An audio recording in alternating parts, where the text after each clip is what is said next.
That's Torah. Hainu, we're in the middle of the Sikha in Shoftim, on page 117 on the first paragraph. Hainu she'i efshe she'ishtana. It's impossible for it to change.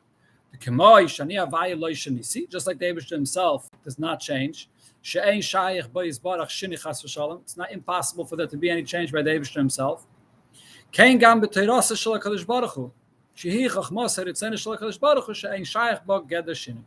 There's no idea of change. So the fact that there's no change is not a side point. It's in essence, the Eibishter himself in essence is and always will be and will never change. So now if the nevuah of Mashiach is connected to a mitzvah, that means that this prophecy of Mashiach shouldn't be looked at as some kind of a prophecy of a beautiful time period that the Eibishter promises Klal Yisrael as a reward for something that will happen in the future. It's not just some kind of a beautiful prophecy. It's an expression of the essence of the Eibishter himself. So just like the essence of the Eibishter himself can't change, the coming of Mashiach is something that has to be, because that expresses the Eibishter himself. So Mizeh move on. What we understand over here is Le'inyan Avtochas HaGula regarding the promise of the Gula. Even though this is a promise for the good, for a positive thing. And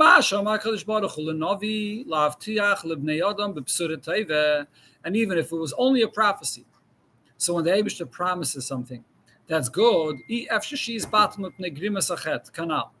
it's still not something that any Aveda will cause that it shouldn't be fulfilled. Besides this, here now the Rebbe adds an additional point. It can delay it, but it can't. It has to happen. Okay, so that's a good. Well, perhaps. Okay, perhaps it could be delayed, but l'chayda, even after you have the promise that it's part of a mitzvah, it could also be delayed. The Rebbe is not getting into the timing now of when Mashiach will come. We're discussing the certainty that he will come. The timing is already a different point. Yeah. But here the Rebbe adds another point. Regarding Mashiach, it's impossible to say that sins will be a cause for Mashiach just not to ever come. Impossible. This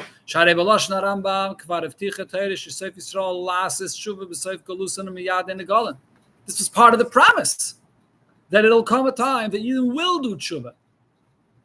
And by hook or by crook, one way or another, Yidden will do tshuva. Either they'll do tshuva willingly, if not, the lashon that's brought is the Eibishter will be maimed, the melech kosher, the Eibishter will bring different circumstances that will force or cause Yidden to do tshuva. So this is not the meaning of prophecy. It is. This point here still is a prophecy. But what the Rebbe is saying is, there's different layers over here to the Sikha. Number one, it's a prophecy. And if it's a prophecy for the positive, it must be fulfilled. Besides that, even if you'll argue and say that if you didn't do Avedis, maybe there's room that it should not be fulfilled. But over here, this itself was what the prophecy consists of. The Yidden will do tshuva. V'haya shenema, v'haya, this is the pasuk there in Nitzavim.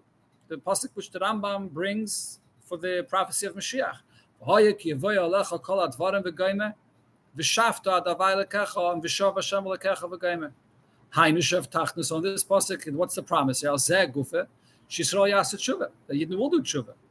And Yidden won't be in a condition that the Avedas are causing for Mashiach not to come. Okay, but all of this is still not enough. Nevertheless, here the certainty that Mashiach will come, that is because there are certain things about Nevuah that demand that it has to happen. But it's not something which in essence is eternal, which in essence is so real that there's nothing that can push it off. There are certain side reasons in the concept of prophecy which demands that the prophecy has to be fulfilled. But it's not that it comes from a source that's not prone to any change. We'd be missing if we stopped here. Wait, one second.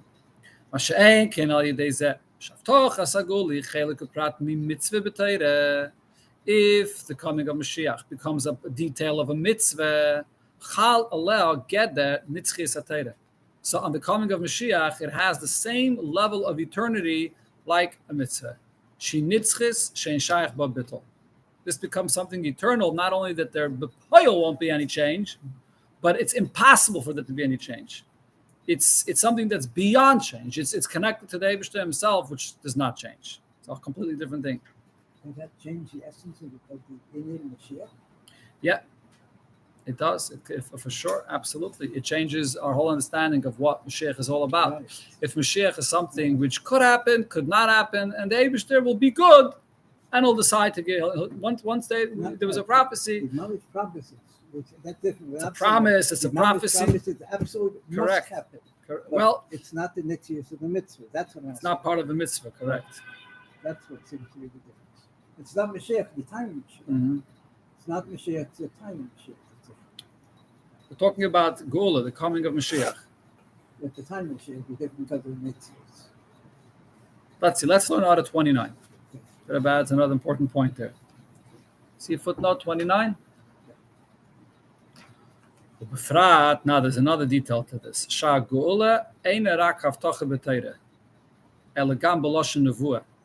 There's a difference between a promise in the Torah and a prophecy. Prophecy is even more powerful than just any promise. Okay. That there's a nevuah. This is a nevuah that Mashiach will come. Shnei Mashiachim refers to David HaMelech and Melech HaMashiach. Rei Gur Aryeh Vayishlach Sham B'Sifrei Gvuros Hashem Perik Zayin Sheyesh Chiluk Ben Avtacha Stam u'Nevuah. There's a difference between a promise and a prophecy. Shavtacha Efshe Shalei Tiskayim Pnei Achet.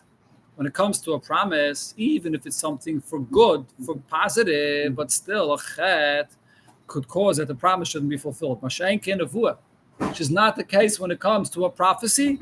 A prophecy will never has to be fulfilled, even if there's a chet. Okay, so again, so you see over here all the layers that the Rebbe is building up. There's a promise, there's a prophecy, and the prophecy itself includes the detail that you're not going to do tshuva, and even more so, it's part of a mitzvah. So the certainty over here is to a point where it's not shaykh, but as certain as the Eibishter's very own existence is. Not the pshat, the Eibishter exists. Maybe he does, maybe he doesn't. Chas v'shalom. Elamai, but probably does exist. That doesn't. He is. He's the essence of truth. He's the essence of everything. Mashiach is in that level of truth. Because Mashiach is a mitzvah, which is the ratzon of the Eibishter. As much as the Eibishter and a mitzvah is true, Mashiach, which enables a mitzvah, it's a detail of a mitzvah. Came at the right time. Yeah. So does that's what I was asking. Does it describe Mashiach or the time of Mashiach? The coming of Mashiach that enables to fulfill the mitzvah. Goes together. Okay, let's see one more paragraph here in the footnote. That's my question. One moment. With this, we could also answer the Rambam's words. Af beparshas bilom nemar v'sham niba. Why does it say nemar and niba? It states in Parshas Bilom, and it prophesizes. What are the two expressions of nemar and niba? We're in the second paragraph of Orah 29. Elo sharambam loisviru lekechilek haguraryeh. The Rambam does not hold of the distinction of the Guraryeh shalachein hutzrach lechalek bein haftoches hakadosh baruch hu lenavi atzmai oy ma shemavtiach la'acherim. Where are you on? I'm in Orah 29. No, you don't see what I'm saying? Footnote 29. 39? 20. 29. Yeah. Second paragraph. Okay, so what's the Rebbe saying over here? Nemar and Niba. First of all, the Rebbe is pointing out that the Lashon of the Rambam is mashma like the word that the Rebbe brought before from the Guraryeh, which is the Maral. That there's a difference between when the Eibishter states a promise or says that he promises something, or when the Eibishter says it through a Navi. A Navi is a greater level of revelation. It comes from a higher source. A statement, a promise is Dibur. What's the source of Dibur in the Spheres? Malchus. What's the source of Nevuah? Netzach and Haid. That's what it always says. So it's a higher revelation. So a statement with Rambam says Nemar, that's a promise, and Niba is higher, comes from a higher place. It comes from the level of Nevuah. That's what the Rambam points out both. It says it and even more so a prophecy. But then the Rebbe adds, Elo shahar Rambam le'svirulei kechiluk haguraryeh. The Rambam does not hold of the distinction that the Guraryeh says that when it comes to prophecy itself, there's a difference between a prophecy that the Eibusher just tells the Navi himself, or a prophecy that's meant for the entire Klal Yisrael. Maral, correct. Shulachain hutzrich lechalek ben avtochas hakadosh baruch hu lenovi atzmai oy ma shal mavtiach lachedin. The Maral says that there's a difference between what the Navi, the Eibusher promises for the Navi himself, or what he promises for others, for all the Klal Yisrael. That the Rambam doesn't hold of. He doesn't hold the difference. Yeah, there's no difference. It's in the Haftacha. In the Haftacha. He gives it to another for himself, so everybody else. Well, there are things that the Eibusher told Nevi'im that was not to be given over to the rest of the Klal Yisrael. It's for the Navi himself. So what part is which? Navi Ratzmeh or Shivtiyah? What two parts? Again? You say there's no difference between the two. What would be the two parts? If you said there were two parts, what's Navi Ratzmeh or what would be Shivtiyah? I'm not sure. It's a good question. No. Nemar means that it's a promise. Right, yeah. Promise without a level of prophecy. And Niba is a prophecy. Yeah. That's what the Rebbe is pointing out. But this detail here of the Haftacha of the Eibusher to the Navi himself, and what the Eibusher promises a Navi to tell Klal Yisrael, the Rambam doesn't bring that distinction. B'chlal. Okay, so we don't know what. Yeah, I'm not right. Correct. Yeah, I would have to see. I did not see. This is a Guraria in Parshas Vayishlach. I didn't look at it right now, but the Guraria in Parshas Vayishlach apparently says that there's a difference in that detail as well. But I'm not sure what he says there. Okay, we have to learn everything, right? We try not to skip. So let's learn the bottom of the page. This is a start. There's another point over here that brings out the certainty of the coming of Mashiach.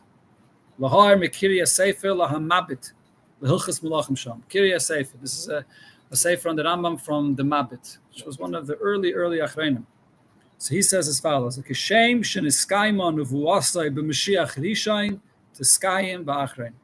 When the Rambam here talks about Mashiach, the Rambam keeps on talking about Shnei HaMashiachim, David and Mashiach. This is one of the questions that Rebbe speaks about in another place. Why does the Rambam keep on talking about David Mashiach? In Hilchas Malachim, the Rambam is coming to prove where do you see in Torah the coming of Mashiach? So why does the Rambam talk about Shnei HaMashiachim? So the Rebbe gives an answer for that in the Sicher Chelik Yud Ches. But the Rebbe here is quoting an answer that the Mabit says. The Rambam wants to tell you, if you have any doubts about the fulfillment of the Nevuah regarding Melech HaMashiach that will redeem us, they remember the Eibusher promised about Shnei Mashiachim, and the first prophecy was fulfilled, and that's David HaMelech. So if you see the fulfillment of the first prophecy, that should assure you that the second prophecy will be fulfilled as well. I know, just let me read it. Hainu shekavanas harambam lahadgish havados shetiskayim nevuazu. It's to emphasize how we can be certain that this will be fulfilled. That's yet another point. So again, we have over here in the Sikha the Haftacha, Nevuah, and the Nevuah is that we're going to do Tshuva, the Mitzvah, and also look at history. Look at history. You know, this is a similar point to what it's the famous Gemara that says in the end of Makkis, when Rabbi Akiva saw the shul, Yotzim and Beis Kodesh HaKadoshim, he saw the fox coming out of the place of the Harabais and the Kodesh HaKadoshim, so he laughed. Why? Because he said, if this Nevuah was fulfilled, so now I know that the Nevuah of the coming of Mashiach will also be fulfilled. So over here, when you see that the first part of the Nevuah, Arenu v'lo yato zeh David, Ashurenu v'lo karev zeh Melech HaMashiach. If the first part was fulfilled, we're sure that the second part will be fulfilled as well. You know what I'm saying? He's re-emphasizing the Nevuah. Yeah, correct. Okay, but we're still not done. There's a lot more to go here in explaining the certainty of Mashiach. Okay, Siv Dalet, let's begin. We read all the way through. Yep. Let's go to Siv Dalet. Ella shalachayre adayin yeshmakim l'shayla. There's still room for a shayla here. Seemingly, it's not necessary for the Rambam to prove that Mashiach is part of a mitzvah. Why not? This idea that the Rambam says that the Torah is eternal is in every single section of Torah. And especially all Chamisha Chumshe Torah, everything in the Torah is eternal. And this is in contrast to Nevuah. The Nevi'im will be bottled, but not Chamisha Chumshe Torah. Shekal hanichtav b'Torahs Moshe unitzchi v'kaim lo'olam. Could never change. If so, v'imkein kivin shaftach sakadosh baruch hu. Ala geula mufureshes b'Torahs Moshe. So the haftacha, the promise, even if it's not a nevuah, but just a promise, if it's a pasuk in Chumash, kvar chalal zeh geder hanitzchiyas shel chamisha chumshei Torah. It's part of the words in the psukim of the Torah. Mani taisa b'zeh al yidei zeh shehi gam prat mi mitzvah Torah. What's the advantage of saying that the coming of Mashiach is part of a mitzvah? If it's part of the pasuk in Torah, that's seemingly the highest level of certainty, the same as a mitzvah. Is there any difference between the eternity of a mitzvah or the eternity of a pasuk in Chumash? Seemingly not. Take a look at order 32. The Rebbe adds to this question. The chol ois v'ois shebetayre. Every single letter in Torah. Hein betayre shebiksav, gam neviim uksuvim. V'hein betayre shebal peh. That's in Torah shebiksav, and including neviim and uksuvim, and also in Torah shebal peh gam hagodish sheba, and including the goddess of the Torah. He chelek mitayras emes v'Torah hanitzchis. It's all part of Torah's emes and part of the Torah hanitzchis. Wow. So here the Rebbe is actually not making the distinction that I mentioned before, that it says that the nevuah is going to be batalas and love it. Here the Rebbe is saying that everything in Torah is 100% nitzchis, including nach, Torah Shabbat Peh, and every story in that goddess of the Torah nitzchis as well. Okay, there's a maramakim at Al Kutasichis Chelik Chav Gimel. Let's take a look over there. Huh? Doesn't mean it's we're gonna learn it. We won't learn it anymore, but To see what it says there in Chelik Is Chav that Gimel. including the Nevi'im now we're saying? Yeah, chayre. As long as it's a pasuk in Torah, in any part of Torah, so it's nitzchi. The question of the Rebbe seems to be not so much, the emphasis here is not the fact that it's a pasuk in Chumash in contrast to Nevi'im, but it's part of Torah. The Rebbe wants to understand, is there any difference between Torah and a mitzvah? If the coming of Mashiach is promised in Torah, so then it's the same as a mitzvah. Why should it be any different? Okay, but the Rebbe says there is a big difference. Let's see. There's a fundamental difference. There's a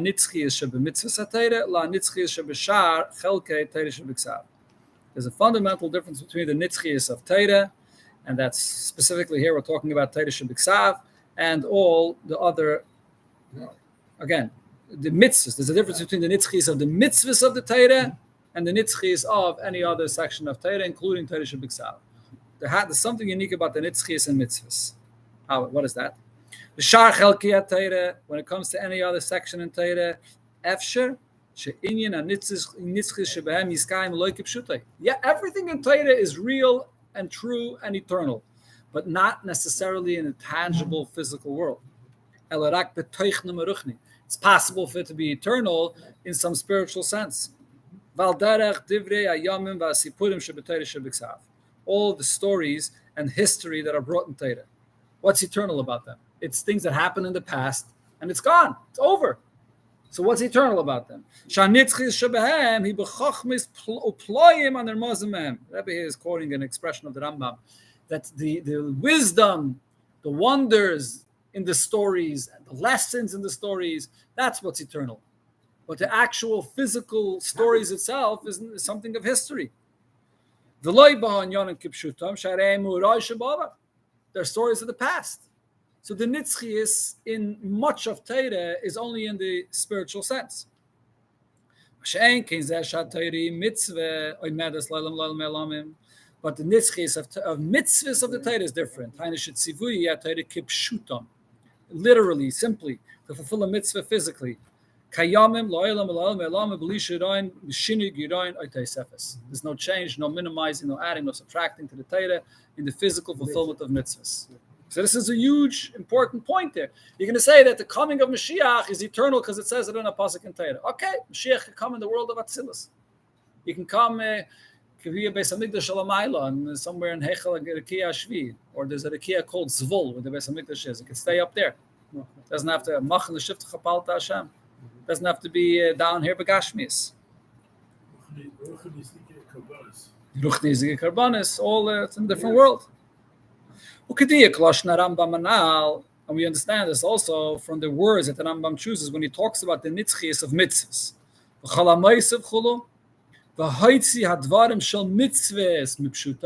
Anybody that comes to change a mitzvah, even if he's doing it, so to speak, with good intentions, he wants to show how the mitzvah is so great and lofty, and he takes a physical mitzvah and says, wait a minute. Why does Hashem want us to fulfill Gashmi's mitzvahs? Isn't it better and greater to connect to Hashem in a spiritual sense? Let's start fulfilling the mitzvahs in a spiritual sense. So even that individual had a zevadai badoi rasha pikaidus. He might see the mitzvahs mipshuton, from the physical, tangible application and fulfillment. The rak, correct. This is only regarding mitzvahs. The rak hashayma mitzvahs atayra sheinen kimshuton. Yashal of get the badoi b'rasha v'apikaidus. If you say that regarding mitzvahs, then you're a rasha v'apikaidus. Ki oz hu kaifi b'yisayt shal nitzchiyas atayra. He's denying in the foundation that Torah all has to be eternal. If there are psukim in the Torah that you don't learn in its physical interpretation, you're not called a kaifer in Torah. It happened with you also. If a person comes and says the mashal, the story of the Avis, the story of Avram, the story of Yitzis Mitzrayim didn't happen physically ever. It's a story that happened in the mashal. All the Torah is telling us the story. It's some kind of a chizayin or nevuah that took place. The Rambam, by the way, writes this. When you get to the famous Rambam in Meir Nevuchim, he says this regarding Vayera. Parshas Vayera, when the Eibusha came to Avram Avinu after the third day of the bris to be mevakach chayla, the Rambam says the entire thing is just one big nevuah. Torah is describing a nevuah. That Avram Avinu prophesied a vision, the Eibusha coming and speaking to him and so on, but it didn't actually physically have. It wasn't a physical event. That's what the Rambam says in Meir Nevuchim, and all the Rishayim attack him and say, okay, you say such a thing. So there's all kinds of pirushim and explanations what the Rambam really meant and so on. But over here, what the Rebbe is saying is not only l'chayda. The taich over here is not only regarding the lessons of Torah, the lessons and the wisdom that you take from the stories of Torah. Obviously, the stories are stories of the past, and the nitzchi only consists of the wisdom you take out of it. But even someone that comes and says that everything that it says in the Torah is not kipshutai, it's all stories which are happened beruchnis, is also not a kaifer, because you're not denying a yisaid in Torah. The emes is that they happen kipshutai. But if you don't believe that and you think that it all happened just beruchnis, you're not a kaifer. If you come and say regarding mitzvahs atayra that the mitzvahs are supposed to be fulfilled spiritually, you're a kaifer.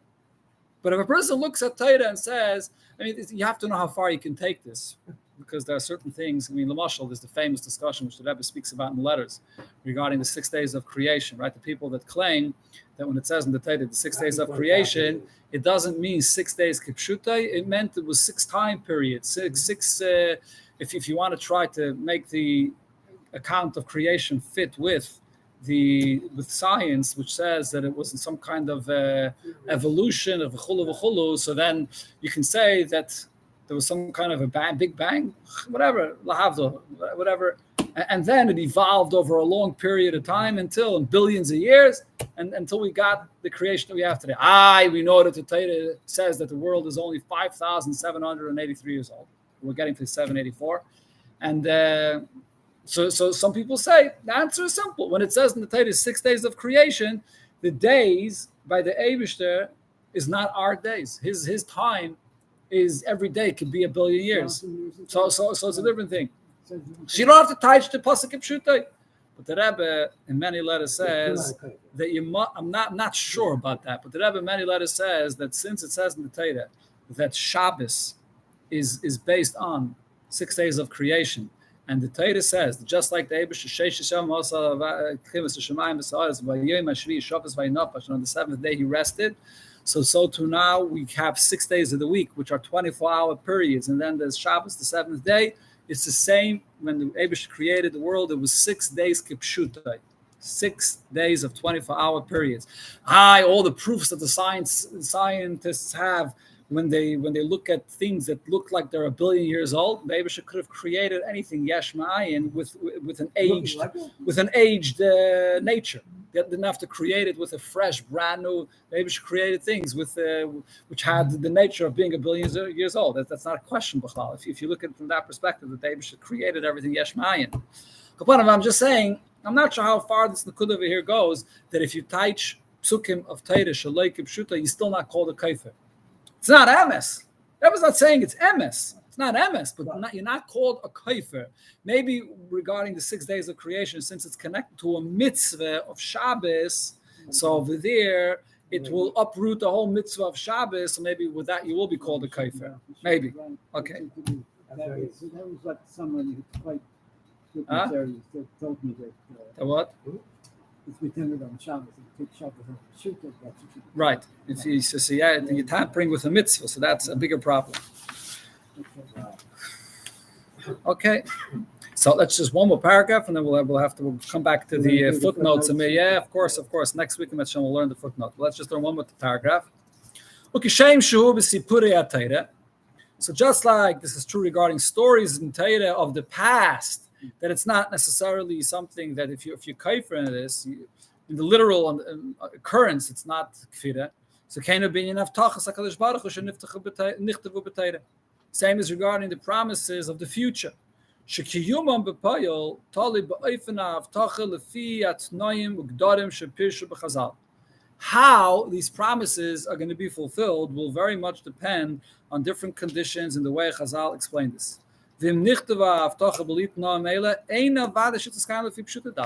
So here, it's actually possible, different promises in the Torah, it's possible that they will only be fulfilled by Ruchnias, not Begashmias.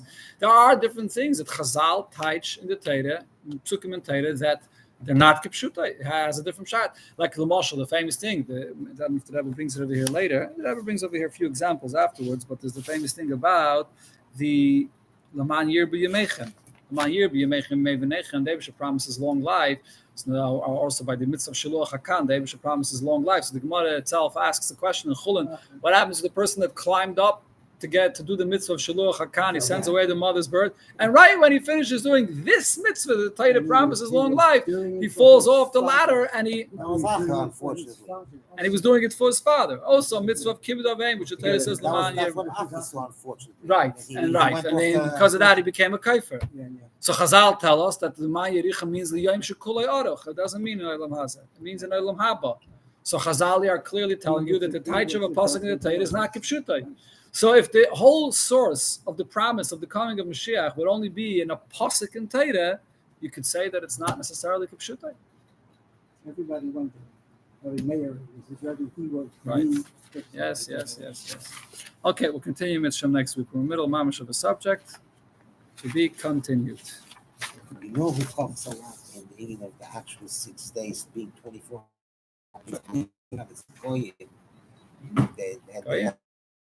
They have a whole